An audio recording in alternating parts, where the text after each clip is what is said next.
Want to know what was the inspiration behind floating in my head with Little Nautica? Oh shit. Um, By the way, one of my okay. easily top three songs for me. Well, I appreciate that. So probably probably a week before that um song had even been made. Not re- I made it and released it the same day. Um but probably a week before that I had I had a lot of stuff going on, like, in my life, and I tried to kill myself. So I popped, a good amount of Xan bars, and I'm talking like 13, and I OD'd in a locked room at my grandma's apartment, and I had slept for like 50 something hours, and nobody came. And my like let me put this into perspective. My grandma is old, bro. Like, my grandma is like almost 90 years old now. So she was old then still, you know what I mean? So she didn't know. You know what I mean? She didn't have the ability to try to come and get into the back room and try to find me or try to get me or anything. She thought I was just back there, doing my own thing, cuz I did that a lot of the time. That's why I knew, like, if I killed myself, like, it wasn't going to be a situation where anybody was going to come look for me for a good while. Um and I ended up waking up, and it was like probably probably 6 o'clock in the morning, and I tried to get up out of bed. My whole body was still in like that, like, comatose type fucking shock, because I just pretty much pretty much just put myself in a temporary coma because I slept for almost 3 days. Um and I had posted on my story probably a day or two before I even tried that I wanted to work with a female artist, and somebody, a fan of mine, had messaged me back, and she was like, hey, I want you to, message this girl, Little Nautica. She had maybe like 100 something followers at the time, and I was like, okay, say less. It's like, like, this is while I'm like half a fucking awake after all this fucking trauma I just caused to my brain and my body. I'm like, okay, I'm a message her. I messaged the girl. I told her, like, this is what we're doing. This is the beat. Like, and the beat was produced by Eternal Rajan, and I want you to make something. I want you to put your heart into this. I want this to be something that is very, like, very, very, very you. Like, I don't want you to get on this song if you don't think that this is something you could put yourself into.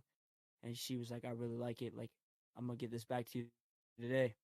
And she messaged me the song, emailed me the song back, actually, and was like, here's the version I made. And she initially had it with auto tune on it, and I was like, just send me it with your raw vocals. Don't even mix it. Like, Floating in My Head was not mixed at all. That song is completely raw, down to her vocals, down to my vocals, everything. I didn't master it, didn't mix it, nothing. Recorded to it at like 2 o'clock in the morning, and I released it. And that song did really well for how big I was at the time. Like, I think I maybe had like 100 followers at this point too, to be honest. And that song, like, did like 1,000 in like less than a week, and then it just kept going up faster and faster. And I was like, oh shit! And then it, like, kind of like slowed down about 40K, and then it picked up again.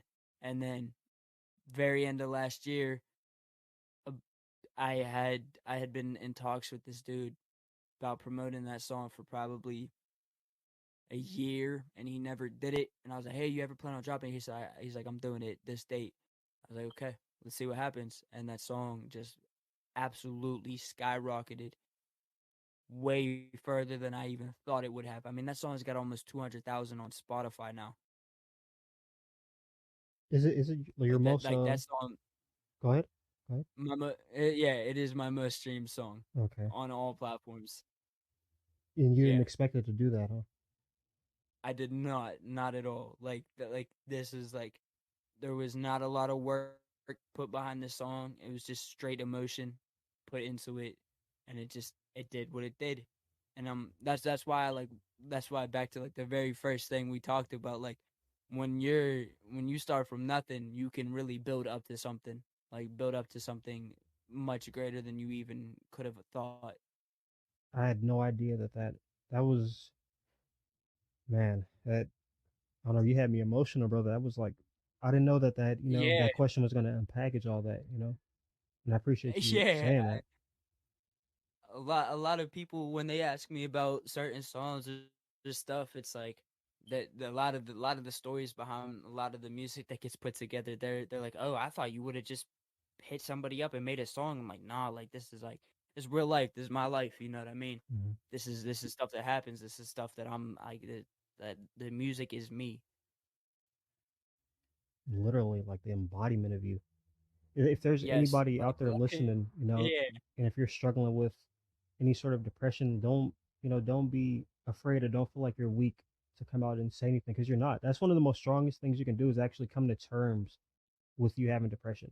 There's obviously As not really a cure to it, at least from my personal experience. The only thing that has somewhat helped me is honestly kind of doing what I love, like doing interviews and shit. I love doing this. Like I love doing interviews or like even listening to like positive music too. Like one group I could listen to like when I'm kind of sad is Daft Punk. I don't know why. They're one of the only artists that can kind of shift my mood a little bit. So there's kind of ways and cheat codes that kind of try to help you deal with depression, but the experience is different for everybody. But I think the main thing boiling down is trying to get help. always, whether it's professional or it's somebody you really trust, ask for help.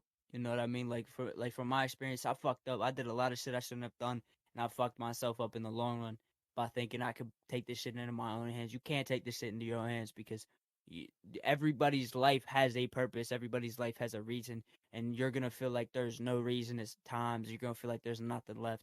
This shit's this shit still happens to me. You know what I mean? I'm not saying I fixed it, I figured it out. I don't got no master key to this shit.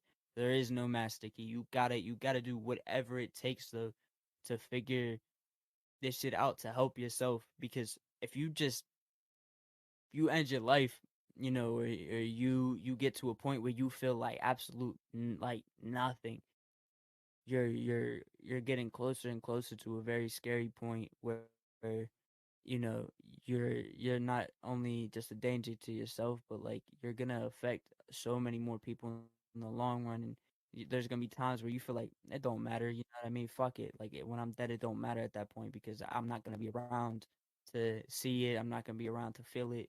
Like sure, you're not gonna be around everybody else though that's ever cared about you, ever had a connection with you, anything along those lines. Hmm. They're gonna live the rest of their life, the rest of their life, They're gonna feel that energy. the rest of no matter what. And it's like that's why I feel like that's why I talk about it. Like I'm very open about it. Like I'm very honest and I'm very open about these things because these are things that I feel are very important that need talked about.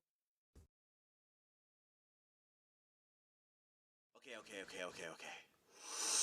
Here we go. I swear to God we're wasting time. See, you give me faith that everything be fine, but I'm losing my mind. And you say smell the roses, what happens, we'll be fine.